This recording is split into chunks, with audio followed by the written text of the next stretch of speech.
ബഹുമാനരായ സത്യവിശ്വാസിനികളെ, സർവശക്തനായ അള്ളാഹുവിൻ്റെ വിധിവിലക്കുകൾ അനുസരിച്ച് കഴിവിൻ്റെ പരമാവധി ജീവിതത്തിൽ അള്ളാഹുവിനെ തഖ്വ ചെയ്ത് ജീവിക്കണമെന്ന് ആമുഖമായി എന്നോട് നിങ്ങളോട് വസിയത്ത് ചെയ്യുകയാണ്. അള്ളാഹു സുബ്ഹാനഹു വ തആല മുത്തഖീങ്ങളായിട്ട് ജീവിച്ച് മുസ്ലിമായി മരിക്കാനുള്ള തൗഫീഖ് നമുക്ക് എല്ലാവർക്കും നൽകി അനുഗ്രഹിക്കട്ടെ. പ്രിയമുള്ളവരെ, അള്ളാഹുവിൻ്റെ റസൂൽ സ്വല്ലല്ലാഹു അലൈഹി വസല്ലമ തങ്ങൾ ജീവിച്ചിരിക്കുന്ന കാലഘട്ടത്തിൽ തന്നെ ഇസ്ലാം അറേബ്യയുടെ അർദ്ധദ്വീപിൽ വലിയ വിജയങ്ങൾ കൈവരിക്കുകയുണ്ടായി. സമീപ പ്രദേശങ്ങളായ കിസ്രയുടെയും കൈസറിൻ്റെയും ഒക്കെ അധികാര പരിധിയിലേക്ക് മുസ്ലിം സൈന്യങ്ങൾ മുന്നേറ്റം നടത്തുന്ന സാഹചര്യങ്ങളുണ്ടായി. അത്തരത്തിൽ റോമിൻ്റെ പ്രധാനപ്പെട്ട ഒരു പ്രവിശ്യയായ ഹീറയിലെ പ്രഭുവിൻ്റെ അടുക്കിലേക്ക് കടന്നുപോയ ഒരു സാഹചര്യമുണ്ട് ബഹുമാനപ്പെട്ട ശഹാബത്തിന്. ആ ഹീറ എന്ന നഗരവുമായി ബന്ധപ്പെട്ട് മുസ്ലിമീങ്ങൾ ഒരു സൈനിക നീക്കത്തിന് വേണ്ടി ഒരുങ്ങുന്നതിന് മുമ്പ് നടത്തിയ സന്ധി ചർച്ച ഹീറയിലെ ഗവർണറുടെ അവിടുത്തെ പ്രഭുവിൻ്റെ മുമ്പിൽ നടക്കുമ്പോൾ അവിടേക്ക് കടന്നു ചെന്ന ഇബ്നു ഉബൈദ എന്ന ഷഹാബി, അദ്ദേഹത്തിന് കാണാൻ കഴിയുന്ന കാഴ്ച അവിടെയുള്ള എല്ലാ മനുഷ്യരും അവിടുത്തെ പ്രഭുവിനെ തലവണങ്ങി ആദരിക്കുന്ന ഒരു കാഴ്ചയാണ് കാണുന്നത്. അദ്ദേഹത്തോടും അവർ ആവശ്യപ്പെട്ടു, ഇവിടുത്തെ പതിവാണ്, ആ പതിവ് രീതിയിൽ തലവണങ്ങി ആദരിക്കണം രാജാവിനെ എന്ന് അവർ നിർബന്ധബുദ്ധിയോട് ആവശ്യപ്പെടുന്നുണ്ടെങ്കിലും ഇസ്ലാം നൽകിയ ഇസ്സത്ത് ആ മനുഷ്യൻ തലയുയർത്തി പിടിച്ചുകൊണ്ട് അത് നിഷേധിക്കുകയും ചർച്ചകൾക്ക് ശേഷം പിന്നെ യുദ്ധം നടന്നു, ചർച്ചകൾക്ക് ശേഷം മടങ്ങി വരികയും ചെയ്യുന്നുണ്ട്. ആ മടക്കത്തിനൊടുവിൽ റസൂലിന് മുമ്പിലേക്ക് വന്ന ഈ ഷഹാബി പുണ്യ നബി സല്ലല്ലാഹു അലൈഹി വസല്ലമ തങ്ങളോട് പറയുന്നുണ്ട്, പ്രവാചകരെ, കേവലം ഒരു നാടുവാഴി പോലും വലിയ നിലയിൽ ആദരിക്കപ്പെടുമ്പോൾ താങ്കളെ നമ്മൾ എങ്ങനെയാണ് ആദരിക്കേണ്ടത്?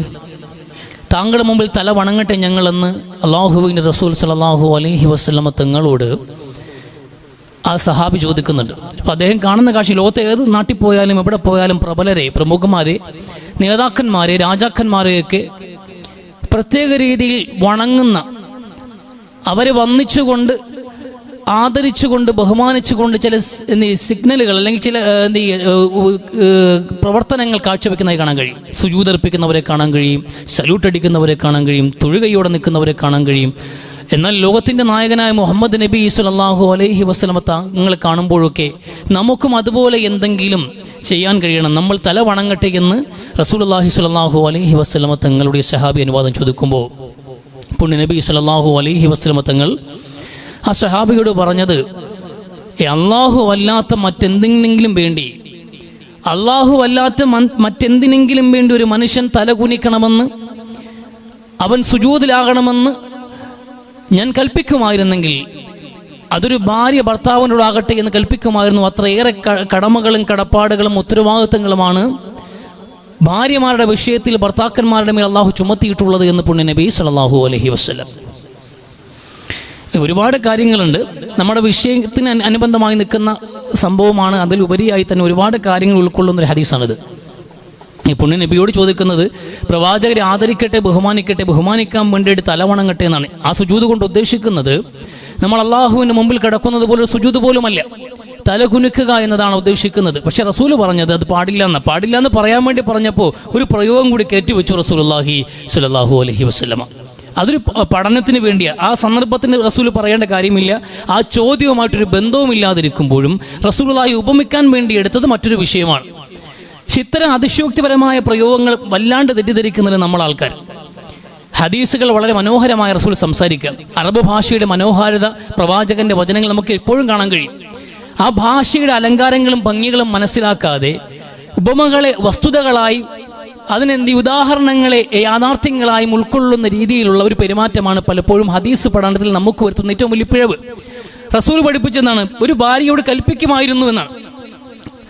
ആരോടെങ്കിലും കൽപ്പിക്കുമായിരുന്നെങ്കിൽ അവിടെ നമ്മൾ കണക്ക് ഭാര്യ ഭർത്താവിന് മുമ്പിൽ സുജൂദിൽ വരെ കിടക്കേണ്ടതുണ്ട് എന്ന തീവ്രമായ ചിന്തയിലേക്ക് പലപ്പോഴും പോകാറുണ്ട്. അത് അബദ്ധമാണ്. ഈ ഉപമകളായി കണക്കാക്കാനുള്ള സാമാന്യ ബുദ്ധി എന്ന് വെച്ചാൽ ആ വിഷയം അത്രത്തോളം കടമപ്പെട്ടിരിക്കുന്നു. ഭാര്യയ്ക്ക് അത്രമേൽ കടമ ഭർത്താവിനോടുണ്ട്. കാരണം ഭർത്താവിന് അത്രമേൽ ഉത്തരവാദിത്വം അള്ളാഹു ഭാര്യയുടെ വിഷയത്തിൽ ഏൽപ്പിച്ചിരിക്കുന്നു. ഈ രണ്ട് കാര്യങ്ങളുടെ ഗൗരവം ബോധ്യപ്പെടുത്താൻ വേണ്ടി തീവ്രമായ ഒരു ഉപദേശം, ഒരു ഉപമ, അത്രയേ ഉള്ളൂ. പല കാര്യങ്ങളും ചിലതൊക്കെ കടുപ്പിച്ച് പറയുന്ന ഒരു ഭാഷയുടെ ആ വിഷയത്തിന്റെ ഗൗരവ സ്വഭാവം നമ്മളെ ബോധിപ്പിക്കാൻ വേണ്ടിയായിരിക്കും. നീ വ്യഭിചാരിക്കുന്നതിന് തുല്യമാണ് എന്ന് ചില സിനിമകളെ കുറിച്ച് പറയുമ്പോൾ വ്യഭിചാരത്തിന് തുല്യമാണ്, സ്വന്തം ഉമ്മയോടൊപ്പം വ്യഭിചരിക്കുന്നതിന് സമാനമാണ് എന്നൊക്കെ പറഞ്ഞാൽ വളരെ പച്ചയ്ക്ക് പറഞ്ഞല്ലോ, വളരെ മോശമായ ഉപമയായി പോയല്ലോ. ആ ഉപമയിലല്ല നിങ്ങൾ പിടിക്കേണ്ടത്. ആ പറഞ്ഞ വിഷയത്തിന്റെ ഗൗരവം നിങ്ങളെ ബോധ്യപ്പെടുത്താൻ ഇത്രയും പച്ചയായി പറയേണ്ടതുണ്ട് എന്ന് പ്രവാചകന്റെ ബോധ്യമാണത്. അതാണ് ചില കാര്യങ്ങൾ, വാക്കുകൾ പലപ്പോഴും നമ്മൾ വളച്ചെടുക്കാറുണ്ട്. നമ്മൾ ചില കാര്യങ്ങൾ, വസ്തുതകൾ മനസ്സിലാക്കാതെ ഈ ഉപമകളിലും ഉദാഹരണങ്ങളും കടിച്ചു തൂങ്ങിയിട്ട് അങ്ങനെ ഇങ്ങും പറയണ്ടായിരുന്നു, ആ പ്രയോഗം വേണ്ടായിരുന്നു എന്ന് പലപ്പോഴും തെറ്റിദ്ധരിക്കാറുണ്ട്, അല്ലെങ്കിൽ ആ അർത്ഥത്തിൽ കാര്യത്തെ മനസ്സിലാക്കാറുണ്ട്. രണ്ടും അബദ്ധമാണ്. ഇവിടെ ഞാൻ അതല്ല പറയാൻ വരുന്നത്. ഇവിടെ റസൂൽ പറഞ്ഞൊരു കാര്യം, റസൂലിന് മുമ്പിൽ വന്നിട്ട് ബഹുമാനിക്കാൻ വേണ്ടിയിട്ട് ഒരു പ്രവൃത്തി ചോദിക്കുമ്പോൾ അരുത് എന്ന് റസൂലുള്ളാഹി സ്വല്ലല്ലാഹു അലൈഹി വസല്ലം. ഈ ബഹുമാനം, ഒരു മനുഷ്യൻ മറ്റൊരാളെ ബഹുമാനിക്കേണ്ട എന്നല്ലേ പറഞ്ഞു വരുന്നത്. പരസ്പര ബഹുമാനം നമ്മുടെ ബാധ്യതയാണ്. അങ്ങോട്ടും ഇങ്ങോട്ടും റെസ്പെക്ട് ചെയ്യുക എന്നുള്ളത് മനുഷ്യരുടെ ബാധ്യതയാണ്. ബഹുമാനം നമ്മുടെ കടമയാണ്. അങ്ങോട്ടും ഇങ്ങോട്ടും ബഹുമാനിക്കണം. അതിന് പ്രവാചകനാകണമെന്നില്ല, അതിന് നേതാവാകണമെന്നില്ല, അതിന് അറിവുള്ളവനാകണമെന്നില്ല. ഈ ബഹുമാനത്തിന്റെ മാനദണ്ഡം മനുഷ്യനാവുക എന്നുള്ളതാണ്. വലഖദ് കറംനാ ബനി ആദം. അല്ലാഹു പറയുന്ന എല്ലാ മനുഷ്യരെയും നാം ആദരിച്ചിരിക്കുന്നു, ബഹുമാനിച്ചിരിക്കുന്നു എന്ന് ഖുർആൻ. അള്ളാഹു ആദരിച്ചത് മനുഷ്യനെയാണ്. മനുഷ്യന്റെ ജാതിയെയോ മതത്തെയോ അല്ല, അവന്റെ വിശ്വാസങ്ങളെ അല്ല, അവന്റെ സങ്കല്പങ്ങളെ അല്ല, അവന്റെ നിറത്തെയോ വർണ്ണത്തെയോ വലിപ്പത്തെയോ വർഗത്തെയോ അല്ല, അതൊന്നുമല്ല. അതും ബഹുമാനത്തിന്റെ മാനദണ്ഡം ഒരു മനുഷ്യന് അധികാരമുണ്ടാവുക, ഒരു മനുഷ്യന് നുബുവത്തുണ്ടാവുക, ഒരു മനുഷ്യന് ഇൽമുണ്ടാവുക, ഒരു മനുഷ്യന് പണം ഉണ്ടാവുക എന്നുള്ളതല്ല, മനുഷ്യനാവുക എന്നുള്ളതാണ്. മനുഷ്യനാണെങ്കിൽ അവൻ ആദരിക്കപ്പെടാൻ അർഹനാണ്. ബഹുമാനിക്കണം. ബഹുമാനം നമ്മുടെ ബാധ്യതയാണ്. ഓരോ മനുഷ്യനെയും ബഹുമാനിക്കണം. ഒരു മതം പ്രശ്നമല്ല, ഏത് ജാതിക്കാരനായിക്കൊള്ളട്ടെ. ഒരു ജൂതന്റെ മയ്യത്ത് കൊണ്ടുപോയപ്പോഴും പ്രവാചകന്റെ പ്രവൃത്തിയിൽ അതിനോട് പ്രതികരണമുണ്ടായി. പ്രവാചകർ അതങ്ങ് പരിഗണിക്കേണ്ടതല്ല, അത് ജൂതന്റെ മയ്യത്താണെന്ന്, അത് മനുഷ്യനാണെന്ന് പുണ്യ നബി സല്ലല്ലാഹു അലൈഹി വസല്ലമ. അതൊരു മനുഷ്യനാണ് എന്ന് അത് റസൂൽ കാണുന്നത്. എല്ലാ മനുഷ്യനെയും ബഹുമാനിക്കാൻ നമുക്ക് ബാധ്യതയുണ്ട്. പക്ഷെ ആ ബഹുമാനം ആത്മനിന്ദയിലൂടെ ആകാൻ പാടില്ല, സ്വയം കുനിഞ്ഞു കൊടുത്തിട്ടല്ല. ഒന്ന് ചീഞ്ഞ് മറ്റൊന്നിന് വളമുണ്ടാക്കുന്ന രീതി നമുക്കിടയിൽ കാണാൻ കഴിയുന്നുണ്ട്. ഒന്ന് ചീഞ്ഞാലേ മറ്റൊന്നിന് വളമാകുള്ളൂ. അതുകൊണ്ട് നമ്മൾ സ്വയം നിന്നിലായിട്ടല്ല ഒരു മനുഷ്യനെ എന്ത് ചെയ്യുന്നത്, ആദരിക്കേണ്ടത്. പ്രവാചകൻ ബഹുമാനിക്കാൻ പറഞ്ഞതിൽ ഒന്നാമത് ബഹുമാനിക്കാൻ പറഞ്ഞത് അത് സെൽഫ് റെസ്പെക്റ്റ് ആണ്. സ്വയം ബഹുമാനിക്കണം. അള്ളാഹു ആദരിച്ച മനുഷ്യനാണ് ഞാൻ, എനിക്കെന്താ കുറവ്? ഇവിടെ അപകർഷതാബോധം, കോംപ്ലക്സ് മനുഷ്യനെ ബാധിച്ച വലിയൊരു പ്രശ്നമാണ്. നമുക്കെന്താ അപകർഷതാബോധം? ഞാനും ഇവിടെ നിൽക്കാൻ പറ്റിയ ആളല്ല, എനിക്ക് വലിയ കുറവുകളുണ്ട്. ഈ നിലയിൽ സമൂഹത്തിനിടയിൽ വന്ന് അഭിപ്രായം പറയാൻ നമുക്കെന്താ മടി? ജനങ്ങളുടെ അഭിമാനത്തോടെ നിൽക്കാൻ, ആത്മാഭിമാനം എന്നുള്ളത് മനുഷ്യനെ അല്ലാഹു റസൂൽ പഠിപ്പിച്ച വലിയൊരു അധ്യാപനമാണ്. ഈ സമൂഹത്തിൽ ജനങ്ങൾക്കിടയിൽ നഷ്ടപ്പെട്ടു പോയ ആത്മാഭിമാനത്തെ തൊട്ടുവിളിച്ചു റസൂലുള്ളാഹി സ്വല്ലല്ലാഹു അലൈഹി വസല്ലം. അത് നഷ്ടപ്പെട്ടു പോകുന്ന വിധത്തിലുള്ള ഒരു പ്രവൃത്തിയോ ഒരു അധ്യാപനമോ റസൂൽ നടത്തിയിട്ടില്ല. ഒരു മനുഷ്യന്റെ ആത്മാഭിമാന ബോധത്തെ തകർത്തുകൊണ്ട് അവൻ മറ്റുള്ളവരുടെ മുമ്പിൽ ബഹുമാനത്തോടെ പഞ്ചപുച്ഛമുടക്കി കൈകൾ തൊഴുതു നിൽക്കുന്നത് റസൂൽ ഇഷ്ടപ്പെടുന്നില്ല. അത് ബഹുമാനിക്കണം. ബഹുമാനത്തിന്റെ രൂപം എന്താണ്? എങ്ങനെ ബഹുമാനിക്കേണ്ടത്? ഒരു മനുഷ്യനെ കാണുമ്പോൾ ചാടി എഴുന്നേറ്റ് നിന്ന് ബഹുമാനിക്കണമെന്നും, ഇരിക്കുന്നിടത്ത് നിന്ന് ആർക്ക് വേണ്ടിയും എഴുന്നേൽക്കാൻ പാടില്ല. ഒരു മനുഷ്യനും ഇരിക്കുന്നിടത്ത് നിന്ന് ഒരാൾ ചാടി എഴുന്നേൽക്കാൻ പാടില്ല. അത് പാടില്ല. അത് റസൂലിനെ കാണുമ്പോൾ സഹാബാക്കൾ എഴുന്നേൽക്കാറില്ല. എന്തുകൊണ്ട് റസൂൽ തടഞ്ഞു? അരുത്. കാണുമ്പോൾ ചാടി എഴുന്നേൽക്കേണ്ട കാര്യമില്ല. ഞാനും നിങ്ങളെപ്പോലെ ഒരു മനുഷ്യനാണ്. സെൽഫ് റെസ്പെക്ട് വേണ്ടി അവനവനെ ബഹുമാനിക്കണ്ടേ? നിങ്ങൾ മനുഷ്യരാണ്, ഞാനും മനുഷ്യരാണ്. എനിക്ക് ചില മികവുകൾ ഉണ്ടാകാം, പക്ഷെ അതുകൊണ്ട് നിങ്ങൾ എന്നെ ആദരിക്കാൻ വേണ്ടി ഇങ്ങനെ ചാടി എഴുന്നേറ്റ് നിൽക്കാൻ പാടില്ല എന്ന് അത് റസൂലുള്ളാഹി. അതുകൊണ്ട് സഹാബാക്കൾ റസൂൽ വരുമ്പോഴും എഴുന്നേൽക്കില്ലായിരുന്നു. അതൊരു അപമര്യാദയായിരുന്നില്ല. ഈ മര്യാദ കെട്ട സമൂഹം റസൂലിനെ കണ്ടിട്ടും എഴുന്നേൽക്കുന്നില്ല എന്ന് എത്രമേൽ നെഞ്ചില് എല്ലാവർക്കും മീതെ റസൂലിനെ വെച്ച സഹാബാക്കളാ. പക്ഷെ അവർ ആദരിക്കുക, അവർക്ക് ബഹുമാനമുണ്ട്, റസൂലിനോട് ആദരവുണ്ട്. പക്ഷെ ഇത് കാണിക്കേണ്ടത് സ്വയം നിന്നിനായിക്കൊണ്ടല്ല, ഒരിക്കലുമല്ല. ഇപ്പൊ എഴുന്നേറ്റ് നിന്ന് ബഹുമാനിക്കേണ്ട സന്ദർഭങ്ങളോട് എഴുന്നേറ്റ് ചെല്ലണം. വീട്ടിലേക്ക് അതിഥി വരെയാണ്. വീട്ടിലേക്ക് അതിഥി വരുമ്പോൾ നമ്മുടെ അതിഥിയാണ്, അയാളെ ബഹുമാനിക്കേണ്ടത്, ആദരിക്കേണ്ടത്, നമ്മൾ വീഴ്ന്ന് ഗവനിക്കേണ്ടത് നമ്മുടെ ഉത്തരവാദിത്തമാണ്. അതുകൊണ്ട് ഓടിച്ചെന്ന് വാതിൽ തുറന്ന് അയാൾക്ക് കസേര ഒരുക്കി ഇരുത്തി വെള്ളം കൊടുത്ത് അയാളെ പരിഗണിച്ചിരിക്കേണ്ടത് നമ്മുടെ ബാധ്യതയാണ്. കാരണം ഇക്റാമുൽ ലൈഫ് നമ്മുടെ വിശ്വാസത്തിന്റെ ഭാഗമാണ്. നമ്മുടെ വീട്ടിൽ വന്ന അതിഥിയാണ്. നമ്മൾ വാതിൽ തുറന്നാൽ അയാൾക്ക് അകത്ത് കയറാൻ കഴിയുള്ളൂ, അനുവാദമുണ്ടെങ്കിൽ പ്രവേശനമുള്ളൂ, നമ്മൾ കൊടുക്കുന്ന കസേരയിൽ ഇരിക്കാൻ കഴിയുള്ളൂ, നമ്മൾ കൊടുക്കുന്ന വെള്ളമേ കുടിക്കാൻ കഴിയത്തുള്ളൂ. അതുകൊണ്ട് നമ്മൾ വീണ് ഗവനിക്കണം അയാളെ, നമ്മളെ പരിഗണിക്കേണ്ടത്.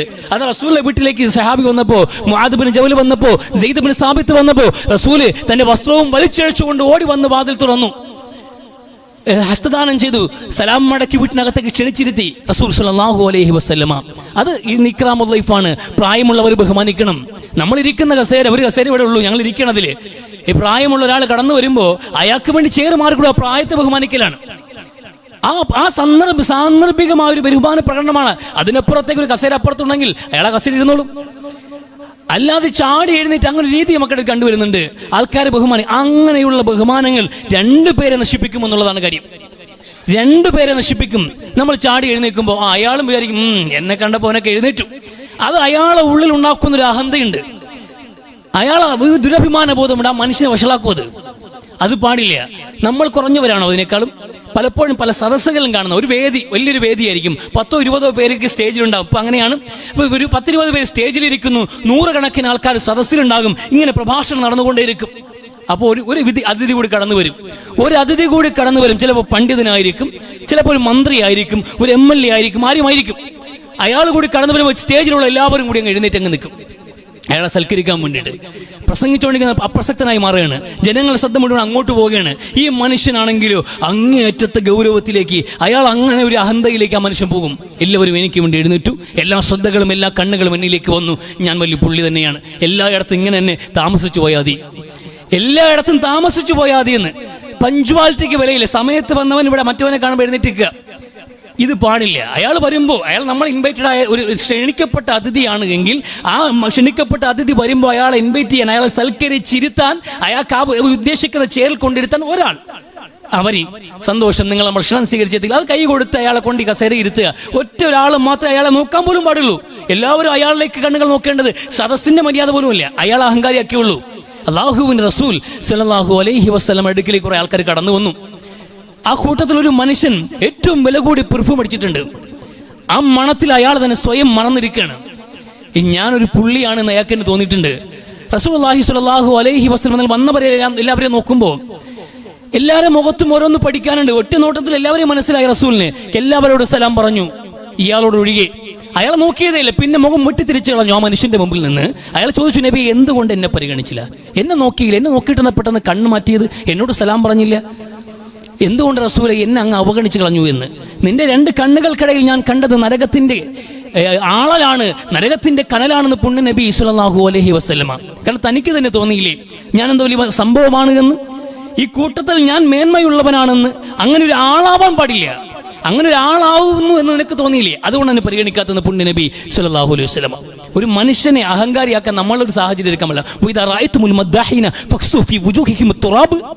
പുണ്യ നബി സ്വല്ലല്ലാഹു അലൈഹി വസല്ലം ഒരു മനുഷ്യനെ ഇരുത്തിക്കൊണ്ട് പൊക്കി പറയുക. അതിങ്ങനെ പൊക്കിയോളൂ, ഇതാരെന്നറിയാമോ, ഇത് നല്ല പണ്ഡിതനാണ്, അല്ലെങ്കിൽ ഇന്ന ആളാണ്, ഇന്ന കഴിവുള്ള ആളാണ്, വലിയ മഹാനാണ് എന്നൊരു മനുഷ്യനെ ഇരുത്തിക്കൊണ്ട് സംസാരിച്ചാൽ അവന്റെ വായിൽ മണ്ണുവാരിയിടാൻ പുണ്യ നബി സ്വല്ലല്ലാഹു അലൈഹി വസല്ലമ. അവന്റെ വായിൽ മണ്ണുവാരിയിടാൻ അയാളെ തന്നെ ഒരു വ്യക്തിയെ നശിപ്പിക്കാതെ മതിയാകും. ഒരു വ്യക്തിയെ നശിപ്പിക്കാൻ അത് തന്നെ ധാരാളമാണ്. ഉമർ ബിൻ അബ്ദുൽ അസീസ്, 2ാം ഉമർ എന്നറിയപ്പെടുന്ന അദ്ദേഹം ഖലീഫയായി ഖുലഫാ റാഷിദീങ്ങളുടെ പരമ്പരയിലൂടെ കടന്നു വരുന്ന മനുഷ്യനാണ്. ആ മനുഷ്യൻ ഖലീഫയായി അധികാരത്തിലേക്ക് വന്നു കഴിയുമ്പോൾ ആ നാട്ടിലെ ഏറ്റവും പ്രധാനപ്പെട്ട പണ്ഡിതനെ വിളിച്ചു വരുത്തി ദർബാറിലേക്ക്. ഏറ്റവും വലിയ പണ്ഡിതൻ, ആ പണ്ഡിതനെ വിളിച്ചു വരുത്തിയിട്ട് അദ്ദേഹത്തോട് ഒരു അഭ്യർത്ഥന വെച്ചു, മടങ്ങിപ്പോണം സ്വന്തം നാട്ടിലേക്കെന്ന്. നിങ്ങളുടെ പലസ്തീനല്ലേ നിങ്ങളുടെ നാട്, നിങ്ങൾ മടങ്ങി ഇവിടെ നിന്ന് പോകാൻ പറഞ്ഞു, ഇവിടെ നിൽക്കേണ്ടെന്ന്. ഒരു പണ്ഡിതനെ, ആ കാലഘട്ടത്തിൽ ഏറ്റവും വലിയ ഫിഖ്ഹി പണ്ഡിതൻ, ഏറ്റവും വലിയ ഹദീസ് പണ്ഡിതൻ, അത്രയും വലിയ ഹദീസ് ഗവേഷകനായ ഇമാം മാലിക്കിന്റെ പോലും ഉസ്താദ്, അത്രയും വലിയ സ്ഥാനമുള്ള ഒരു മഹാപണ്ഡിതനെ പറഞ്ഞു വിടുകയാണ് ഈ നാട്ടിൽ നിന്ന് മാറിയിക്കാൻ. അപ്പൊ ജനങ്ങൾക്ക് ചോദിക്കാനുള്ള, എന്തിന് നല്ലൊരു പണ്ഡിതന്റെ സാന്നിധ്യം നമ്മൾ നഷ്ടപ്പെടുത്തണം, എന്തിനു ഒഴിവാക്കണമെന്ന്. അപ്പൊ അദ്ദേഹം പറഞ്ഞ മറുപടി, ഈ മനുഷ്യൻ നല്ല പണ്ഡിതനാണ്, നിങ്ങൾക്കൊരു വെപ്പില്ലേ പൊതുവിൽ സംസാരം? ജനങ്ങൾക്കിടയിൽ അത്തരം സംസാരങ്ങൾ ഈ മനുഷ്യനെ സ്വയം മതിമറന്ന് അഹങ്കാരിയായി ആ പണ്ഡിതനെ നശിപ്പിക്കുമെന്ന് ഞാൻ ഭയപ്പെടുന്നു. അതുകൊണ്ട് ഈ നാടിന് അയാൾ മാറിപ്പോട്ടെ എന്ന് ഒഴിവാക്കുകയാണ്. ജനങ്ങൾ ഇങ്ങനെ മുഖസ്തുതി പറഞ്ഞ് പൊക്കി പറഞ്ഞൊരു മനുഷ്യനെ വഷളാക്കുകയാണ്. രണ്ടുപേരും നിന്നിരാവാണ് ഇവിടെ. അതുകൊണ്ട് റസൂൽ ആദരിക്കാൻ വേണ്ടിയുള്ള അനുവാദം ചോദിച്ചോണ്ട് പറഞ്ഞത് ആദരവും ബഹുമാനവും ഒക്കെ ആണ്, പക്ഷേ സ്വയം നിന്നിനായിക്കൊണ്ടല്ല അതിന് വേണ്ടിയിട്ട്. അതാ റസൂൽ സിസ്റ്റം പോലെ. ഇപ്പോൾ നമ്മൾ ചാടി എഴുന്നേറ്റ് നിൽക്കൽ മാത്രമല്ലല്ലോ, നിൽക്കൽ മാത്രം കൈകൂപ്പി ബഹുമാനിക്കുന്ന രീതിയുണ്ട്. ഇല്ല, ഇസ്ലാം അത് പഠിപ്പിക്കുന്നില്ല. കൈകൂപ്പിക്കൊണ്ട് തലവണങ്ങ, ഒരാളെ കാണുമ്പോൾ തല കുനിക്കുക, സല്യൂട്ട് അടിക്കുക, ഈ വിധത്തിലുള്ള ബഹുമാന രീതികളൊന്നും തന്നെ ഇസ്ലാം പഠിപ്പിക്കുന്നില്ല. ഇതൊന്നും കാരണം എന്നോട് റസൂൽ പഠിപ്പിക്കുന്ന സിസ്റ്റം നോക്കും. നിങ്ങൾ സൈലന്റ് ആയി പറഞ്ഞ കുറെ കാര്യങ്ങളുണ്ട്. നിശബ്ദം എന്ന് തോന്നുന്നു നമുക്ക്. സാധാരണ മര്യാദകൾ എന്നേ കണക്കാക്കാറുള്ളൂ. എന്താ റസൂൽ പറഞ്ഞു? പരസ്പരം കാണുമ്പോൾ, വിശ്വാസികൾ പരസ്പരം കാണുമ്പോൾ പാലിക്കേണ്ട മര്യാദകൾ എന്തൊക്കെയാണ്? കാണുമ്പോൾ പാലിക്കേണ്ടത് ചിരിക്കണമെന്നത്. പുഞ്ചിരിയോട് അഭിമുഖീകരിക്കണം, ഒന്ന് ചിരിക്കണം. ഒരാളോട് ചിരിക്കാൻ പറഞ്ഞു, നിന്റെ സഹോദരനെ കാണുമ്പോൾ ചിരിക്കും. ചിരിയുടെ പ്രത്യേകതയാണ്, ഒരാൾ ചിരിച്ചാൽ മറ്റേയാളുടെ ചുണ്ടും താനെ ചിരിക്കും. അപ്പൊ എതിർ ഭാഗത്തുനിന്ന് ചിരി ഉണ്ടാകും. അത് നിർബന്ധ ബുദ്ധിയോടെ പറയേണ്ടി വന്നില്ല. ഒരാൾ ചിരിച്ചാൽ മറ്റേയാൾ കണ്ടിട്ടുണ്ടെങ്കിൽ ചിരിക്കും. അത് ചിരിയിൽ സ്വാഭാവികമായി സംഭവിക്കുന്നത്. അപ്പൊ അങ്ങോട്ടും ഇങ്ങോട്ടും കാണുമ്പോൾ ചിരിയാണ് ആദ്യത്തേത്. പിന്നെ സലാം പറയുക എന്നുള്ളതാണ്. സലാം പറയുക, അങ്ങോട്ട് കാണുമ്പോൾ സലാം പറയുക, അതൊരു മര്യാദയാക്കി വെച്ചു. നമ്മൾ കാണുമ്പോൾ സലാം പറയുന്നത് മനസ്സിലാക്കിയിട്ടുള്ളൂ. ഇത് എവിടെയാണ് ഒരു മനുഷ്യനെ സമഭാവനയിലേക്ക്, ഇക്വാളിറ്റിയിലേക്ക് കൊണ്ടുപോകുന്നത് മനസ്സിലാക്കണം. സലാം പറയാൻ പറഞ്ഞു. സലാം പറഞ്ഞിട്ടോ പിന്നെ എന്താണ്? സലാം മടക്കാൻ. സലാം കേട്ടവനോട് എന്ന് വിശുദ്ധ ഖുർആൻ ഒരു നിർബന്ധ ബാധ്യത പോലെ. ഒരു വ്യക്തി നിന്നെ കണ്ടിട്ട് സലാം പറഞ്ഞാൽ അതിന് മടക്കൽ നിർബന്ധമാണ്. നിർബന്ധമായി നീ സലാം മടക്കണമെന്ന് ഖുർആൻ ആവശ്യപ്പെടുന്നു. സലാം മടക്കുക. അത് കഴിഞ്ഞാൽ നിങ്ങൾ എന്താ ചെയ്യാനുള്ളത്? ഹസ്തദാനമാണ്. കൈകൾ പരസ്പരം കൊടുക്കാൻ. രണ്ടുപേരും കൈ കൊടുക്കാൻ. രണ്ടുപേരും കൈ കൊടുക്കുന്നു. അതിനും അപ്പുറത്തേക്ക് പോയാൽ കൂടി വന്ന ഒരു ആലിംഗനം, മുആനക. ഇതെല്ലാത്തിലും രണ്ടുപേരും ഒരുപോലെ പങ്കാളികളാണ്. ഒന്ന് ചിരിച്ചു, തിരിച്ചു ചിരിച്ചു. കൈ കൊടുത്തു, സലാം പറഞ്ഞു, സലാം മടക്കി. കൈ കൊടുത്തു, കൈ തിരിച്ചു തന്നു. രണ്ടുപേരും കൈകൾ തമ്മിൽ ചേരുന്നു. ഇന്നൊരു ആലിംഗനമായാലോ അവിടെയും ഇരുവരും പങ്കാളിയാണ്. ഒരാൾ മറ്റൊരാൾ ആദരിക്കാൻ വേണ്ടി സ്വയം നിന്നിനായിട്ടില്ല. ഈക്വലാണ്. അത് പറഞ്ഞതിന്റെ കാര്യം എന്താണെന്ന് അറിയുമോ? ഈ സിസ്റ്റങ്ങൾ എവിടെയും ഒരാളെ ചെറുതാക്കുന്നില്ല. മനുഷ്യരെ നിങ്ങൾ സമന്മാരാണെന്ന് ഒരിക്കൽ കൂടി പഠിപ്പിക്കുകയാണ്. അതാ പഠിപ്പിക്കുന്നത്. ഒരാളെ നിന്ദിച്ചിട്ട് ഞാൻ അവനെ കാണുമ്പോൾ നീ ബഹുമാനിക്കണം, അതുകൊണ്ട് നീ അങ്ങോട്ട് സലാം പറയണം. അപ്പോൾ ബഹുമാനിക്കുന്നവർ സലാം പറയട്ടെ, ബാക്കിയുള്ളവൻ കേട്ടിട്ട് പോട്ടെ എന്നല്ല. അവർ സലാം പറയണം, എന്നിട്ട് കൈയെടുത്ത് വിഷ് ചെയ്യണം. ഇങ്ങനെ അല്ലല്ലോ. കൈ കൊടുത്താൽ തിരിച്ച് കൈയും കൊടുക്കണം. അങ്ങോട്ടും ഇങ്ങോട്ടും ഈ മര്യാദ വെച്ചത് മനുഷ്യരെ നിങ്ങൾ സമന്മാരാണ് എന്ന്. പരസ്പര ബഹുമാനമാണ് ആവശ്യം. റസൂലുള്ളാഹി സ്വല്ലല്ലാഹു അലൈഹി വസല്ലം പറഞ്ഞ വലിയൊരു മഹത്തായ അധ്യാപനമുണ്ട്. ഒരു മനുഷ്യൻ ഒരു മനുഷ്യൻ നരകത്തിൽ നിന്ന് പുറന്തള്ളപ്പെട്ട് സ്വർഗത്തിൽ അഭയം തേടണമെന്ന് ആഗ്രഹിക്കുന്നുണ്ട് എങ്കിൽ നരകത്തിൽ പോകാൻ പാടില്ല. നരകത്തിൽ നിന്നൊക്കെ മോചനം ഉറപ്പിച്ച ഒരു മനുഷ്യന് സ്വർഗം കൽപ്പിച്ച് നൽകണമെങ്കിൽ ആ മനുഷ്യനോട് റസൂലുള്ളാഹി സ്വല്ലല്ലാഹു അലൈഹി വസല്ലം ആ മനുഷ്യന്റെ മരണം സംഭവിക്കട്ടെ അള്ളാഹുവിലും അന്ത്യദിനത്തിലും ആ മനുഷ്യൻ വിശ്വസിക്കുന്ന അവസ്ഥയിൽ. രണ്ട് കാര്യങ്ങൾ പറഞ്ഞു റസൂലുള്ളാഹി സ്വല്ലല്ലാഹു അലൈഹി വസല്ലം. ഒന്നാമത് പറഞ്ഞത് ഇതാണ്: ഒരു മനുഷ്യന് നരകമോചനം ഉറപ്പുവരുത്തി സ്വർഗലബ്ധി കിട്ടണമെങ്കിൽ ആ മനുഷ്യൻ ശ്രദ്ധിക്കേണ്ട ഒരു കാര്യം, അയാൾക്ക് മരണം വരുമ്പോ അള്ളാഹുവിലും അന്ത്യദിനത്തിലും അടിയുറച്ച വിശ്വാസം പുലർത്തട്ടെ എന്ന് പുണ്യ നബി സ്വല്ലല്ലാഹു അലൈഹി വസല്ലം. പിന്നെയോ ജനങ്ങളിലേക്ക് ആ മനുഷ്യൻ ചെല്ലണം. ജനങ്ങൾക്ക് കൊടുക്കേണ്ടത് എങ്ങനെയാണെന്നല്ലോ, അല്ലദീ യുരീദു ജനങ്ങൾ അയാൾക്ക് എന്ത് നൽകണമെന്ന് ആഗ്രഹിക്കുന്നുവോ അത് ജനങ്ങൾക്ക് അങ്ങോട്ട് നൽകണം. ഇങ്ങോട്ട് നമുക്ക് ജനങ്ങൾ നമ്മളെ ശ്രദ്ധിക്കണം, നമ്മൾ ബഹുമാനിക്കണം, നമ്മളെ സ്നേഹിക്കണമെന്ന് സ്വാഭാവികമായി എല്ലാ മനുഷ്യരും ആഗ്രഹിക്കും. ആ സ്വാഭാവികമായ മനുഷ്യന്റെ ആ വൈകാരിക തലങ്ങളെ പരിഗണിച്ചുകൊണ്ട് റസൂൽ കൃത്യമായി പാഠം ഉൾക്കൊണ്ട് പറയാണ്, നീ എന്തൊക്കെയാണോ ജനങ്ങളിൽ നിന്ന് ഇങ്ങോട്ട് കിട്ടാൻ ആഗ്രഹിക്കുന്നത് അത് അങ്ങോട്ട് കൊടുക്കുക. റെസ്പെക്റ്റിന്റെ വിഷയത്തിൽ ഗിവ് ആൻഡ് ടേക്ക് എന്നുള്ളതാണ് സംവിധാനം. കൊടുത്തിട്ട് വാങ്ങിക്കുക. അങ്ങോട്ട് ബഹുമാനം കൊടുത്ത് ഇങ്ങോട്ട് ബഹുമാനം വാങ്ങിക്കുക. അതാ കൾച്ചർ, അതാ സംസ്കാരം, അതാ ഇസ്ലാം പഠിപ്പിക്കുന്നത്. ഈ രണ്ട് കാര്യങ്ങൾ നീ പൂർത്തീകരിച്ചാൽ നിനക്ക് സ്വർഗമുണ്ട് എന്ന റസൂൽ പറഞ്ഞത്. മരിക്കുമ്പോൾ ഈമാൻ ഉണ്ടാകണം, അള്ളാഹുവിലും അന്ത്യദിനത്തിലും അടിയുറച്ച് വിശ്വാസം ഉണ്ടാകണം. രണ്ടാമതോ നിന്റെ മരണം വരുമ്പോൾ അതുണ്ടാകണമെന്ന് പറഞ്ഞാൽ മരിക്കാൻ സമയത്ത് ഉണ്ടാകണമല്ലോ, മരിക്കുന്നത് വരെ അതുണ്ടാകണമെന്നാ. രണ്ടാമത് പറഞ്ഞെന്താണ്? ജീവിതത്തിൽ ഉടനീളം ജനങ്ങൾ ഇങ്ങോട്ട് നൽകണമെന്ന് ആഗ്രഹിക്കുന്നതെല്ലാം അവർക്ക് അങ്ങോട്ട് കൊടുത്തുകൊണ്ടിരിക്കുക. ബഹുമാനമാകട്ടെ, സ്നേഹമാകട്ടെ, കാരുണ്യമാകട്ടെ, പരിഗണനയാകട്ടെ, ഇതെല്ലാം നമുക്ക് കിട്ടണമെന്ന് ആഗ്രഹിക്കുന്നുണ്ടല്ലോ, ഇതെല്ലാം അങ്ങോട്ട് ജനങ്ങൾക്ക് കൊടുത്തുകൊണ്ടേയിരിക്കണമെന്ന് റസൂലുള്ളാഹി സ്വല്ലല്ലാഹു അലൈഹി വസല്ലമ. ഇതാ റസൂൽ പഠിപ്പിക്കുന്നത്. പുണ്യ നബി സ്വല്ലല്ലാഹു അലൈഹി വസല്ലം വലിയ മഹത്തായ അധ്യാപനമാണ്. പരനിന്ന് പാടില്ല, അതിനോടൊപ്പം തന്നെ അവനവനെ നിന്ദിക്കാൻ ആത്മനിന്ദയും പാടില്ല, മറ്റുള്ളവരെ നിന്ദിക്കാൻ പാടില്ല, മറ്റുള്ളവരെ വില കുറച്ച് കാണാൻ പാടില്ല. അതൊക്കെ പരിഗണിക്കണം. ജാതിയോ മതമോ അതിന് തടസ്സമാകാൻ പാടില്ല, നിറം തടസ്സമാകാൻ പാടില്ല. അതാ സഹാബത്തിന് ആദ്യം പഠിപ്പിച്ചതും. നോക്കുക, ഘട്ടം ഘട്ടമായി സഹാബാക്കൾ അടിമത്തം എന്നുള്ളത് ബാധിക്കപ്പെട്ട ഒരു സമൂഹം. ലാ യസ്ഖദ് ഖൗമുൻ മിൻ ഖൗമിൻ എന്ന ആയത്തിറങ്ങിയതിന്റെ പശ്ചാത്തലം എന്താണ്? നിങ്ങൾ ആരെയും കളിയാക്കാൻ പാടില്ല കേട്ടോ. ഒരു ആൾക്കാരും മറ്റൊരു സമൂഹത്തെ കളിയാക്കാൻ പാടില്ല. ഒരു പെണ്ണും മറ്റൊരു പെൺ സംഘത്തെയോ പെണ്ണുങ്ങളെയോ കളിയാക്കാൻ പാടില്ല. നിങ്ങൾ എന്താ കണക്കാക്കുന്നത്? അവരൊക്കെ നിന്യന്മാരും നിസാരന്മാരുമാണ്, കളിയാക്കി കളയാമെന്നു അങ്ങനെയാണ് കണക്കാക്കുന്നത്? അല്ല, അവർ നിങ്ങളെക്കാൾ കേമന്മാരായി മാറിയേക്കാം, അവർ നിങ്ങളെക്കാൾ മഹത്വമുള്ളവരായി മാറിയേക്കാം. ആരെയും മോശമായ പേരുകൾ വിളിക്കാൻ പാടില്ല, ഇടം പേരുകളിട്ട് കളിയാക്കാൻ പാടില്ല. വാപ്പായുടെയും ഉമ്മയുടെയും പുരാതനമായ ചരിത്രങ്ങൾ പണ്ടെങ്ങ് പറഞ്ഞു പോയിട്ടുള്ള കുടുംബത്തിന് വീണ ആക്ഷേപ പേരുകൾ ഇന്നും വിളിച്ചു പറയാൻ പാടില്ല. ചില ആൾക്കാരൊക്കെ അതേ അറിയത്തുള്ളൂ. ഉപ്പാപ്പാരെ പേരായിരിക്കും പറയുക. ഉപ്പാപ്പാരെ പേര്, പഴയ ഉപ്പാപ്പാരെ പേര് ആ കുടുംബം എന്ത് ചെയ്യാ, അതൊരു അറപ്പുള്ള പേരാ, അവരിഷ്ടപ്പെടാത്ത പേരാ, മോശമായ പേര്, ആ പേരിട്ട് വിളിക്കും. അങ്ങനെ വിളിക്കാൻ പാടില്ല. ഖുർആൻ ജനങ്ങളോട് പറയാണ്, നിങ്ങൾ അങ്ങനെ പാടില്ല, നിങ്ങൾ ഒരാളെയും താഴ്ത്തിക്കെട്ടാൻ പാടില്ല എന്ന്. അതിന്റെ പശ്ചാത്തലം തന്നെ എന്താണ്? 2-3 സംഭവങ്ങൾ പറയും. തമീമ് ഗോത്രക്കാര് റസൂലിനെ കാണാനും ഇസ്ലാം പഠിക്കാനും വേണ്ടി വന്നൊരു ഘട്ടമുണ്ട്. ഈ തമീമികൾ കടന്നു വരുമ്പോൾ റസൂലുള്ളാഹി സ്വല്ലല്ലാഹു അലൈഹി വസല്ലമയോടൊപ്പമുള്ള ആരാണ്? ഖബ്ബാബ് ഇബ്നു അറത്താണ്, സാലിം മൗല അബി ഹുദൈഫയാണ്, ബിലാലാണ്, സൽമാൻ അൽ ഫാരിസിയാണ്. നാടോടിയായ സൽമാൻ അൽ ഫാരിസിയും അടിമയായ ബിലാലും നിർദ്ധനരായ കുറെ ഹബ്ബാബും, അങ്ങനെ കുറെ പാവത്തുകൾ. ആ മനുഷ്യരുടെ വേഷങ്ങളിൽ പോലും അവരുടെ മുഷിഞ്ഞ സ്മെല്ലുകളിൽ പോലും അറപ്പുണ്ട്. കാരണം അവരുടെ ജോലി അങ്ങനെയാണ്. മാടുകളെ മേയ്ക്കാൻ വേണ്ടി, ആടുകളെ മേയ്ക്കാൻ വേണ്ടി ഒറ്റത്തുണി വസ്ത്രത്തിൽ അത് അരമറച്ച് മാത്രം നിൽക്കുന്ന ആ സമൂഹത്തിന് ഉറുതുണിക്ക് മറുതുണിയില്ലാത്തവർക്ക് വ്യക്തമായ ഭക്ഷണ രീതികളോ കൃത്യമായ സമയച്ചിട്ടയോ കൃത്യമായ കുളിയോ നനയോ ഒന്നുമില്ല. പാവങ്ങള്, ആ പാവപ്പെട്ട കുറെ ആൾക്കാരെ കൂടെ നിൽക്കുന്ന റസൂലിനോടൊപ്പം. അങ്ങനെയുള്ള ആൾക്കൂട്ടത്തിന് നടുവിൽ പ്രവാചകനെ കണ്ടപ്പോൾ അവർക്ക് അറപ്പ് തോന്നി. ഇതൊക്കെ ആരാണ് റസൂല് കൂടെ പിടിച്ചിരുത്താൻ പറ്റിയ ആൾക്കാരാണോ എന്ന്? അതാ ഖുർആൻ പിന്നെ സംസാരിച്ചത്. അങ്ങനെ നിങ്ങൾ നിന്ദിക്കലെന്ന്. എന്ത് സംസാരമാണ്? ഒരു മനുഷ്യൻ എന്ന നിലയിൽ അവൾ ആദരണീയരാണ് എന്ന് വിലക്കത് കറമുനബനിയാദം. അവർക്കെന്താ കുറവ്? അവർക്കെന്താ കുറഞ്ഞു പോയത്? പണമില്ലാതെ പോയത് കുറവാണെന്ന് നിങ്ങൾ ആരാ പറഞ്ഞത്? അവിടെയാണ് നമുക്കുള്ള അപകർഷതാബോധത്തെ പോലും ഉടച്ചു കളയുന്നത്. അടിമകളായി ജീവിച്ചൊരു സമൂഹത്തെ എല്ലാം പ്രവാചകൻ സ്വതന്ത്രരാക്കി ഇസ്ലാമിന്റെ വക്താക്കളാക്കി കൂടെ നിർത്തുമ്പോൾ ചങ്ങലകൾ കയ്യുന്നില്ല പോളൂ. ഹൃദയത്തിനകത്ത് അപ്പോഴും അടിമ ജീവിതം ബാക്കിയില്ലേ? ആ അടിമത്തിൽ നിന്ന് പുറത്തു കൊണ്ടുവന്ന് ആത്മബോധമുള്ള ഒരു സമൂഹമാക്കി, ആത്മാഭിമാനമുള്ള ഒരു സമൂഹമാക്കി റസൂൽ വളർത്തിയെടുത്തു. ഓരോ ചിട്ടയിലും കാണാൻ കഴിഞ്ഞു. ഇസ്ലാമിന് ശേഷം അവർക്ക് കൈ കൊടുത്തത് വെളുത്ത വർഗ്ഗക്കാരനാ. വെള്ളക്കാരൻ കൈ കൊടുക്കുന്നു, കറുത്ത വർഗ്ഗക്കാരൻ മുമ്പിൽ നിന്നുകൊണ്ട് ബാങ്ക് വിളിക്കുന്നു, കറുത്തവനെ നേതാവാക്കി വെച്ചുകൊണ്ട് സൈന്യത്തെ അയക്കുന്നു. അടിമകളെ എന്ത് ചെയ്യുന്നു? അടിമകളെ നേതാവാക്കി വെക്കുകയാണ്. അടിമയെ നേതാവാക്കി സൈന്യം. സെയ്ദ് ബിൻ ഹാരിസയുടെ പിറകിൽ ആയിരക്കണക്കിന് സഹാബാക്കൾ അണിനിരന്നു, ആയുധങ്ങളും എന്തി. ആരാ സെയ്ദ് ബിൻ ഹാരിസ? അടിമ. ഖുവൈലിദിന്റെ മകൾ ഖദീജയ്ക്ക് കിട്ടിയ ഗിഫ്റ്റ്, സമ്മാനമായി കിട്ടിയ അടിമപ്പയ്യൻ. ആ അടിമപ്പയ്യനെ ഇസ്ലാം കൊണ്ടുവന്ന ഇസ്സത്ത് ഉണ്ടല്ലോ, ആ ഇസ്സത്തിന് ശേഷം ആ മനുഷ്യനെ അമീറാക്കി നിർത്തിയിട്ട് സ്വതന്ത്രരായി വിഹരിച്ചിരുന്ന ഗോത്രമഹിമ കൊണ്ട് ഊറ്റം കൊണ്ടിരുന്ന സമൂഹത്തെ പുറകിൽ അണിനിരത്തി പുണ്യ നബി സ്വല്ലല്ലാഹു അലൈഹി വസല്ലമ. അതാണ് ആത്മാഭിമാന ബോധം എന്നുള്ളത്. അത് മനുഷ്യന് വേണം. അത് അഹങ്കാരമാകാൻ പാടില്ല. അത് ഞാൻ ആളാവാനുള്ള ശ്രമം അല്ലാതെ ഒരിക്കലും അങ്ങനെ ആകാൻ പാടില്ല.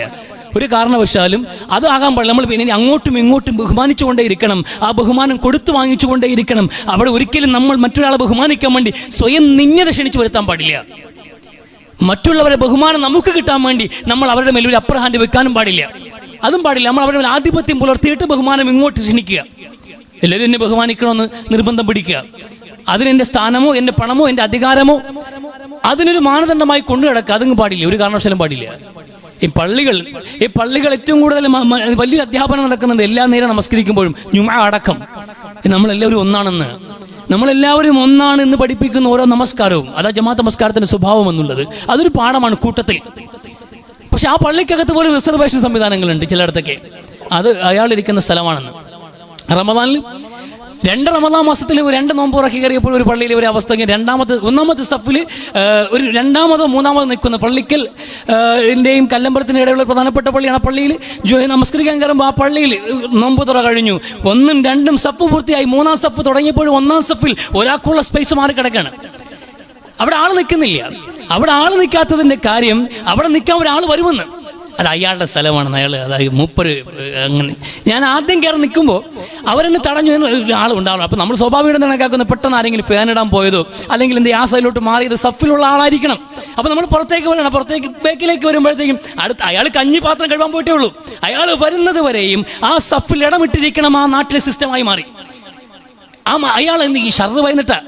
ഞാൻ അതിന് ശേഷം അവരോട് ചോദിച്ചു, മുത്തലിങ്ങളൊക്കെ ഉള്ള പള്ളിയാണ്. അപ്പോൾ അവരോട് ചോദിച്ചപ്പോഴത്തേക്കും അത് അയാൾ ഭയങ്കര ഫിത്തനെ, അയാൾക്ക് ഒരു പള്ളിക്കൊക്കെ സഹായിക്കാതെ, പള്ളിയെ സഹായിച്ചു എന്നുള്ളത് കൊണ്ട് പള്ളിയിൽ റിസർവേഷൻ ഉണ്ട്, അയാളൊരു മുസല്ല ഇട്ടാൽ പിന്നെ അവിടെ വേറെ ആരും ഇരിക്കാൻ പാടില്ല എന്ന നിലയിൽ പള്ളിക്കകത്ത് വരെ ഒരു മനുഷ്യൻ എന്ത് അഹങ്കാരിയായി, ഉൾനാട്യമുള്ളവനായി, ദുരഭിമാന ബോധമുള്ളവനായി മാറുന്ന സാഹചര്യം. അത് പഠിപ്പിക്കാനാണോ പള്ളികൾ? അതിന് പഠിപ്പിക്കാനാണ് ജമാഅത്ത് നമസ്കാരം. ജമാഅത്ത് നമസ്കാരത്തിന്റെ പ്രധാനപ്പെട്ട ഒരു അധ്യാപനം പോലും ആ മനുഷ്യൻ പഠിച്ചിട്ടില്ല, ആ നാട്ടുകാർ ഉൾക്കൊള്ളുന്നില്ല എന്നുള്ളതല്ലേ കാര്യം. വലിയ അബദ്ധമല്ലേ അത്? ഒരു മറ്റുള്ളവരെ നിന്ദിച്ചിട്ട് അവരെല്ലാം ചെറിയ ആൾക്കാരെ, എൻ്റെ അടുത്ത് കയറി നിൽക്കാനുള്ള യോഗ്യതയില്ല, അല്ലെങ്കിൽ എന്നോടൊപ്പം നിൽക്കാനുള്ള യോഗ്യതയില്ല, അവരൊക്കെ ബഹുമാനിച്ച് മാറി നിൽക്കണം എന്ന നിലയിൽ ഒരു പരനിന്ന ഇസ്ലാം അനുവദിക്കുന്നില്ല ഒന്നിൻ്റെ പേരിലും. ഒരു സാഹചര്യം അതുണ്ടാകാതിരിക്കാൻ കൃത്യമായ റസൂൽ ഇടപെട്ടിട്ടുണ്ട് ഓരോ ഘട്ടത്തിലും. ആ പഠീകരണങ്ങൾ കൊടുക്കുന്നവർ ബാങ്ക് വിളിക്കാൻ മക്കം ഫത്തഹിനും ബിലാലിനെ ഏൽപ്പിക്കുമ്പോൾ ആ റസൂലിനെ അത് പഠിപ്പിക്കേണ്ടതുണ്ടായിരുന്നു സമൂഹത്തെ. ജനങ്ങൾക്ക് അവരോട്, പിന്നെ ബിലാലിനോട് ആരും അങ്ങനെ മോശമായി പെരുമാറിയിട്ടില്ലല്ലോ. ഒരു അടിമയാണ് എന്നുള്ള നിലയിലും നിറമോ അദ്ദേഹത്തിന്റെ ഹെയർ സ്റ്റൈലോ ഇതൊന്നും ഇത് അവർക്ക് ബാധിച്ചിട്ടില്ല. എന്നാൽ അദ്ദേഹത്തിന്റെ അറബ് ഭാഷയുടെ ഉച്ചാരണം പോലും അത്ര ക്ലിയർ അല്ല. അത്ര ക്ലിയർ അല്ലാത്തൊരു അറബ് ഭാഷ സംസാരിക്കുന്നയാളാണ്. കാരണം അദ്ദേഹത്തിന്റെ പാരമ്പര്യം അതല്ലായിരുന്നു. പക്ഷെ ആ ഭാഷയിലെ അദ്ദേഹത്തിന്റെ ശൈലിയോ അവ്യക്തതയോ ഇതൊന്നും തടസ്സമായില്ല ബാങ്ക് വിളിക്കാൻ പോലും. എന്ന് പുണ്യനബി അസ്ഹദു എന്നൊക്കെ കേൾക്കാറുള്ളൂ ചിലപ്പോഴൊക്കെ. ബാങ്ക് വ്യക്തമായി വരുമ്പോൾ അഷ്ഹദുവിനേക്കാൾ അസ്ഹദു എന്ന് കേൾക്കുന്ന സാഹചര്യത്തിൽ പോലും റസൂൽ പറഞ്ഞത് ബിലാലിന്റെ ഷീൻ തന്നെയാണ് അല്ലാഹുവിന് എടുക്കലെന്ന റസൂൽ സ്വല്ലല്ലാഹു അലൈഹി വസല്ലം. ഇപ്പൊ എന്തൊക്കെ സംവിധാനം ഏതൊക്കെ അവസ്ഥയിൽ മാറ്റി നിർത്തപ്പെടാം, പക്ഷെ ആ മനുഷ്യന് എത്രത്തോളം വലിയ പരിഗണന കൊടുത്ത റസൂലുള്ളാഹി, എത്ര പ്രിയപ്പെട്ടവനാണ് റസൂലിന് ബിലാൽ. അങ്ങനെ ഓരോ സഹാബാക്കളും. പക്ഷെ അവർക്കിടയിൽ ആ സമഭാവന പിന്നെ ഉണ്ടായി, ആ സമത്വ ചിന്താഗതി ഉണ്ടായി. അവർക്ക് താൽക്കാലികമായി വീണ് കിട്ടിയ പദവികളോ അലങ്കാരങ്ങളോ ഒന്നും മറ്റൊരാളെ വില കുറച്ച് കാണാൻ അത് കാരണമായിട്ടില്ല. അത് ഇസ്ലാം പഠിപ്പിക്കുന്നത്. പരസ്പര ബഹുമാനം വേണം, അങ്ങോട്ടും ഇങ്ങോട്ടും ബഹുമാനം വേണം. അത് ഓരോ പ്രവൃത്തിയിലും ഉണ്ടാകണം, ഓരോ പ്രവൃത്തിയിലും ഉണ്ടാകണം ബഹുമാനം എന്നുള്ളത്. അങ്ങോട്ടും ഇങ്ങോട്ടും ബഹുമാനിച്ചു കൊണ്ടിരിക്കണം, നിന്ന പാടില്ല. പക്ഷെ മറ്റുള്ളവരെ ബഹുമാനിക്കാൻ വേണ്ടി സ്വയം നിന്ന പാടില്ല. സ്വയം ഇറങ്ങിച്ചെന്നിട്ട് നമ്മൾ നിസാരന്മാരായി അവരെ കാല് തൊട്ട് വന്നിക്കുക, കാലിൽ വെള്ളമൊഴിച്ച് കഴുകി കൊടുക്കുക, തല കുനിച്ചു കൊടുക്കുക, എഴുന്നേറ്റ് നിന്ന് ബഹുമാനിക്കുക, ഇതൊന്നും ഇസ്ലാം പഠിപ്പിക്കുന്നേയില്ല. അത് ഗൗരവത്തോടെ മനസ്സിലാക്കുക. ഈ സെൽഫ് റെസ്പെക്റ്റ് ആണ് ഏറ്റവും പ്രധാനപ്പെട്ട ബഹുമാനം എന്നുള്ളത്. ആദ്യം അവനവനെ ബഹുമാനിക്കുക. അള്ളാഹു നൽകിയൊരു അസ്തിത്വമുണ്ട് നമുക്ക്, അള്ളാഹു നല്ലൊരു ജീവിതം നമുക്ക് നൽകിയിട്ടുണ്ട്. നമ്മൾ അള്ളാഹുവിന്റെ സൃഷ്ടിയായ മനുഷ്യൻ തന്നെയാണ്. ഏതടിസ്ഥാനത്തിൽ മറ്റേത് ജീവവർഗങ്ങളിൽ നിന്നും അള്ളാഹു ഫള് കൊടുത്തിട്ടുള്ള, അള്ളാഹു ആദരിച്ചിട്ടുള്ള മനുഷ്യകുലത്തിൽപ്പെട്ടവൻ തന്നെയാണ് ഞാനും എന്ന ബോധ്യം നമുക്കുണ്ടാകണം. അതുകൊണ്ട് ആരെ മുമ്പിലും നമ്മൾ ചെറുതായി പോകാൻ പാടില്ല, ആരെയും ബഹുമാനിക്കാൻ വേണ്ടി തല താണു കൊടുക്കേണ്ട കാര്യവുമില്ല എന്നത് എപ്പോഴും നമ്മൾ ഓർത്തു വെക്കുക. അത് ചിന്തിച്ച് മനസ്സിലാക്കാൻ തൗഫീഖ് നൽകി അനുഗ്രഹിക്കട്ടെ. പ്രിയമുള്ളവരെ, ആത്മാഭിമാനബോധം വേണമെന്ന് പഠിപ്പിക്കുമ്പോൾ തന്നെ, അതൊരു തിരിച്ചറിവായി ഏറ്റെടുക്കുമ്പോൾ തന്നെ നമ്മൾ മനസ്സിലാക്കാനുള്ളത്, ആ അഭിമാനബോധം ഒരു കാരണവശാലും ദുരഭിമാനമായി മാറാനോ അഹന്തയായി മാറാനോ പാടില്ല. അത് രണ്ടിനും ഇടയിൽ അല്പ ദൂരേ ഉള്ളൂ. അത് ഗൗരവപ്പെട്ട വിഷയമാണ്. നമ്മുടെ അഭിമാനബോധത്തിൻ്റെയും ദുരഭിമാനബോധത്തിൻ്റെയും അഹന്തയുടെയും ഇടയിലെ ദൂരം വളരെ കുറവാണ്. അത് എപ്പോഴും ശ്രദ്ധിക്കണം. അപ്പം നമ്മളിപ്പോൾ സെൽഫ് റെസ്പെക്റ്റ് വേണം, അപ്പം ഞാൻ എന്നെ ബഹുമാനിക്കണം എന്നൊക്കെ പഠിക്കുമ്പോൾ, അല്ലെങ്കിൽ തന്നെ നമ്മളെ തന്നെ ഇപ്പോൾ ബഹുമാനിക്കും. നമ്മൾ വലിയൊരു ശതമാനം ആൾക്കാർക്ക് മറ്റുള്ളവരോട് നിന്ന മനോഭാവം വെച്ച് പുലർത്തുന്ന ആൾക്കാർ കുറേ ഉണ്ട് നമുക്കിടയിൽ. മറ്റുള്ളവരൊക്കെ പരനിന്നയാണ് നമ്മുടെ സ്വഭാവത്തിൻ്റെ ഒരു ശൈലി, ഒരു ഐഡൻറ്റിറ്റി എന്നുള്ളത്. അപ്പോൾ സ്വയം വലിയ ആളായിട്ട് ചമ്മഞ്ഞ് കിടക്കുകയാണ്. അപ്പം അങ്ങനെയുള്ള ആൾക്കാരെ സംബന്ധിച്ചിടത്തോളം ഇതുകൂടി കേൾക്കുമ്പോൾ പിന്നെ ഒരു ആവേശമായ, എന്നാൽ പിന്നെ ഞാൻ എന്നെ തന്നെ അങ്ങ് ബഹുമാനിക്കാം എന്ന നിലയിൽ അമിതമായ ഒരു ദുരഭിമാന ബോധം നമ്മൾ വേട്ടയാടാനോ പിടികൂടാനോ പാടില്ല. ബഹുമാനിക്കണം. നമ്മൾ ബഹുമാനിക്കേണ്ടത് തന്നെ വേണം. അത് എന്ത് ചെയ്യുക, ഈ പ്രത്യേകിച്ച് നമ്മൾ എന്ത് ചെയ്യുക, ഈ സദസ്സിലേക്ക് കടന്നു വരുന്ന വ്യക്തികൾ, നമ്മൾ ക്ഷണിച്ചിട്ട് വരുന്ന ക്ഷണിതാക്കൾ, വീട്ടിലേക്ക് വരുന്ന അതിഥികൾ, നമുക്കിനേക്കാൾ പ്രായമുള്ള ആൾക്കാർ, അവരെയൊക്കെ ബഹുമാനിക്കുക എന്നുള്ളത്, ആ ബഹുമാനം എന്നുള്ളത് ഈ പറഞ്ഞ കണക്കുള്ള പ്രവർത്തികളല്ല. ബഹുമാനത്തിൻ്റെ ഒരു രീതി എന്നുള്ളത്, രീതിശാസ്ത്രം എന്നുള്ളത് ഇത് കണക്ക് കാല് തൊട്ട് തുടങ്ങിലോ തൊഴുതു വയ്ക്കലോ എഴുന്നേറ്റിരിക്കലോ ഒന്നുമല്ല. അവരെ പരിഗണിക്കുക, ബഹുമാനിക്കുക എന്ന് പറയുമ്പോൾ അവർ ഓരോരുത്തരും ഓരോ കടമയാണ്. ഇപ്പോൾ മാതാപിതാക്കളെ ബഹുമാനിക്കുക എന്ന് പറഞ്ഞാൽ അവരോട് ഉഫിനെന്ന് ചേ എന്നൊരു വാക്ക് പോലും, ഈ മനുഷ്യൻ പ്രകോപിതരാകുമ്പോഴാണ് അവൻ വായിൽ നിന്ന് എന്തെങ്കിലുമൊക്കെ വിളിച്ചു പറയുക. അല്ലെങ്കിൽ കുഴപ്പമില്ലല്ലോ, എല്ലാവരും നീറ്റായിട്ടിരിക്കുമ്പോൾ, വളരെ സന്തോഷത്തോടെ ഇരിക്കുമ്പോൾ ആരും ഒന്നും മോശം പറയാറില്ല. എത്ര പ്രകോപനപരമായ ഒരു സാഹചര്യത്തിലും, എത്ര ദേഷ്യം പിടിച്ചാലും, എത്ര സങ്കടമുള്ള സാഹചര്യത്തിലും, എവിടെ നിന്ന് പൊട്ടിത്തെറിച്ചാലും വാപ്പയും ഉമ്മയും കേൾക്കി ചേ എന്നൊരു വാക്ക് പോലും, അവർക്ക് അതൃപ്തി ഉണ്ടാക്കുന്ന അരോചകമായ ഒരു വാക്ക് പോലും പറയാതിരിക്കുക എന്നുള്ളതാണ് അവർക്ക് കൊടുക്കുന്ന ബഹുമാനം. അവർ പറയുന്ന കാര്യങ്ങൾ അത് ഇസ്ലാം അനുവദിക്കുന്ന അള്ളാഹുവിനെതിരല്ലാത്ത ഏതൊരു കാര്യം പറഞ്ഞാലും അത് അനുസരിക്കുക എന്നുള്ളതാണ് അവർക്ക് കൊടുക്കുന്ന ബഹുമാനം. അതാണ് ബഹുമാനം എന്നുള്ളത്. ഒരു പണ്ഡിതൻ അറിവുള്ള ഒരാൾ പറയാണ്, എടാ ഇത് ശരിയല്ല, അതാണ് ശരി, നീ അന്നത് ഇങ്ങനെ ചെയ്യണം എന്ന് പറഞ്ഞാൽ അത് ഉൾക്കൊണ്ട് ജീവിതത്തിൽ പകർത്തുക എന്നുള്ളതാണ് ബഹുമാനം. അതെന്ത് അശ്രദ്ധയോടെ കേൾക്കുക. ഒരാൾ പറയുമ്പോൾ ശ്രദ്ധയോടെ കേൾക്കുക. പ്രായമുള്ള ആൾക്കാർ സംസാരിക്കുമ്പോൾ അവരെ വാ അടപ്പിച്ചിട്ട് നിങ്ങൾ ചുമ്മിരിക്കും എന്ന് പറഞ്ഞ് അവരെ വാ അടപ്പിച്ചിട്ട് നിങ്ങൾ തന്നെ സംസാരിക്കുന്ന രീതിയല്ല. അവർ പറയാൻ മുന്നോട്ട് വന്നാലും അവർ സദസ്സിലേക്ക് കടന്നു വന്നാലും ഒരു വേദിയിൽ ഒരു ഭാഗമായാലും ആ പ്രായമുള്ളവരെ ബഹുമാനിക്കുക എന്നുള്ളതാണ് അവർക്ക് കൊടുക്കുന്നത്. അവർ പറയാൻ കേൾക്കുക, അവരെ കേൾക്കാനുള്ള സമയം കൊടുക്കുക. അവർ പറയട്ടെ എന്ന് ആദ്യം അവർ പറയട്ടെ, പ്രായമുള്ളവർ പറയട്ടെ എന്ന നിലയിൽ അവർക്ക് സാവകാശം കൊടുക്കുക. അവർ പറയുന്നതിനിടയിൽ കയറി സംസാരിക്കാതിരിക്കുക. ഇതൊക്കെ ബഹുമാനത്തിൻ്റെ ഭാഗമാണ്. നമ്മുടെ വീട്ടിലേക്ക് വന്ന അതിഥി, അല്ലെങ്കിൽ നമ്മൾ പള്ളിയിലേക്ക് വന്ന അതിഥി, നമ്മളൊരു പൊതു പ്രോഗ്രാമിലേക്ക് വന്ന ഗസ്റ്റ്, അയാൾക്ക് വേണ്ട ഭക്ഷണം, സാധനം, സൗകര്യങ്ങൾ, വുളൂഇന്റെ വെള്ളം, അയാൾക്ക് ആവശ്യമായതെല്ലാം അത് കൃത്യമായി ഏർപ്പാടാക്കി കൊടുക്കുക ആ മനുഷ്യന് കൊടുക്കുന്ന ഇക്റാമാണ്. അയാൾ വേണമെങ്കിൽ തിന്നിട്ട് പോകും എന്ന മട്ടിലാണ്. പലപ്പോഴും ചിലയിടത്തൊക്കെ നമ്മൾ പോകുമ്പോൾ ഇഫ്താർ പ്രഭാഷണം എന്നൊക്കെ പറഞ്ഞ ആൾക്കാർ വിളിച്ചുകൊണ്ടൊക്കെ പോകും. ചിലയിടത്ത് വിളിക്കാൻ ചില അബദ്ധങ്ങൾ പറ്റിയിട്ടുണ്ട്. അപ്പോൾ പിന്നെ നമ്മൾ പോകുന്ന ഒരു നാട്ടിലാണ്, നമുക്കൊരു പരിചയമില്ലാത്ത കുറേ ആൾക്കാരുടെ ഇടയിൽ ഒരു ക്ലാസ് എടുക്കാനൊക്കെ ചിലപ്പോൾ പോകും. ക്ലാസ്സൊക്കെ കഴിയുമ്പോൾ പിന്നെ അവരുടെ രീതി എന്ന് പറഞ്ഞാൽ എല്ലാവരും നോമ്പ് കുറിക്കാൻ തന്നെ, വാങ്ങ് വിളിച്ചാൽ നോമ്പ് കുറിക്കുക. അപ്പോൾ നമ്മൾ ഇനി പോയി ഭക്ഷണം എവിടെ ഉണ്ടെന്ന് കണ്ടെത്തി, വെള്ളം നമ്മൾ കണ്ടുപിടിച്ച്, നമ്മൾ ഭക്ഷണം എടുത്ത്, നമ്മൾ അവിടെ പോയിട്ട് ഒരു പരിചയമില്ലാത്ത മനുഷ്യർക്കിടയിൽ പോകുക. പക്ഷെ അവർ വിചാരം എല്ലാം ഈക്വല, എല്ലാവരും ഈക്വലിന് വേണമെങ്കിൽ അയാൾ നോമ്പ് കുറിക്കും എന്നുള്ള മട്ടിലാണ്. ഇതെങ്ങും എന്തെങ്കിലും ഒരിക്കലും കൾച്ചറല്ല. ഒരു നമ്മൾ ക്ഷണിച്ച് വരുത്തി കഴിഞ്ഞാൽ അയാളെ പരിഗണിക്കേണ്ടത് അതൊരു ഇക്റാമിൻ്റെ ഭാഗമാണ്. ഇത് നിങ്ങൾക്ക് അത്യാവശ്യമുള്ളൊരു ഉപദേശവുമാണ് എന്ന് ഞാൻ മനസ്സിലാക്കുന്നത്. വളരെ പ്രധാനപ്പെട്ട ഒരു ഉപദേശമാണ്, പ്രധാനപ്പെട്ട ഒരു കാര്യവുമാണ്. നമ്മൾ ഈക്വൽ ആകാൻ ശ്രമിക്കുമ്പോൾ ഒരു കാരണവശാലും അവകാശങ്ങൾ മറ്റുള്ള നിഷേധിച്ചുകൊണ്ടല്ല, നമ്മുടെ അതിഥികളെ പരിഗണിക്കേണ്ടത് നമ്മുടെ ബാധ്യതയാണ്. അത് ഇക്റാമിൻ്റെ ഭാഗമാണ്. അപ്പോൾ അവർക്ക് എന്ത് വേണമെന്ന് അന്വേഷിക്കേണ്ടത് നമ്മുടെ ഉത്തരവാദിത്തമാണ്. അവർക്ക് എന്ത് വേണം, എന്തൊക്കെയാണ് കുറവ്, അവർക്ക് ഈ ടോയ്ലറ്റ് സംവിധാനം എന്താണ്, എവിടെയാണെന്ന് പറഞ്ഞു കൊടുക്കുക, അവർക്ക് വെള്ളം, ഭക്ഷണം, മറ്റു കാര്യങ്ങൾ ഏർപ്പാടാക്കി കൊടുക്കുക. വിശ്രമിച്ചു പോകുന്ന മനുഷ്യനാണ് എങ്കിൽ 3 ദിവസം വരെ വിശ്രമിക്കുക എന്നുള്ള ആതിഥേയ മര്യാദയുടെ ഭാഗമാണെങ്കിൽ അയാൾക്ക് വേണ്ടിയിട്ട് റൂമും സംവിധാനങ്ങളും ഒരുക്കി കൊടുക്കേണ്ടത് നമ്മുടെ ബാധ്യതയാണ്. അത് നമ്മുടെ ഇക്റാമുൽ ലൈഫ്, അതിൻ്റെ ബാധ്യത. എന്ന് പുണ്യ നബി സല്ലല്ലാഹു അലൈഹി വസല്ലമ അപ്പം നമ്മുടെ ബാധ്യതയാണ്. അപ്പോൾ അതിൽ നിന്ന് ഒഴിഞ്ഞു നിൽക്കാൻ നമുക്ക് അവസരമില്ല. അതും ഒഴിഞ്ഞു നിൽക്കൽ നമ്മുടെ ആത്മാഭിമാനത്തിൻ്റെ ഭാഗവുമല്ല. അതെന്ത് ചെയ്യുക, ഒരു മനുഷ്യൻ്റെ അവകാശം നിഷേധിക്കുക അനാദരവിൻ്റെ ഭാഗമാണ്. അതുകൂടി ശ്രദ്ധിക്കുക. അതുകൊണ്ട് എന്ത് ചെയ്യുക, ആത്മാഭിമാന പോലെ നല്ലതാണ്, അത് നമുക്ക് എപ്പോഴും വേണം. അത് ഒരു കാരണവശാലും നഷ്ടപ്പെടുത്തി കളയാൻ പാടില്ല. എന്നാൽ അർഹിക്കുന്ന പരിഗണനകളും ബഹുമാനങ്ങളും മറ്റുള്ളവർക്ക് നിഷേധിക്കാനും പാടില്ല എന്നത് എപ്പോഴും ജീവിതത്തിൽ ഓർത്തു വെക്കുക. അല്ലാഹു സുബ്ഹാനഹു വ തആല കാര്യങ്ങൾ ഉൾക്കൊണ്ട് പ്രവർത്തിക്കാൻ തൗഫീഖ് നൽകി അനുഗ്രഹിക്കട്ടെ. അല്ലാഹു മുഗ്ഫിറുൽ മുഅ്മിനീന വൽ മുഅ്മിനാത്ത് വൽ മുസ്ലിമീന വൽ മുസ്ലിമാത്ത് റബ്ബന آتنا في الدنيا حسنة وفي الآخرة حسنة وقنا عذاب النار ربنا رب تمم بالخير والسعادة آمين برحمتك يا أرحم الراحمين والحمد لله رب العالمين.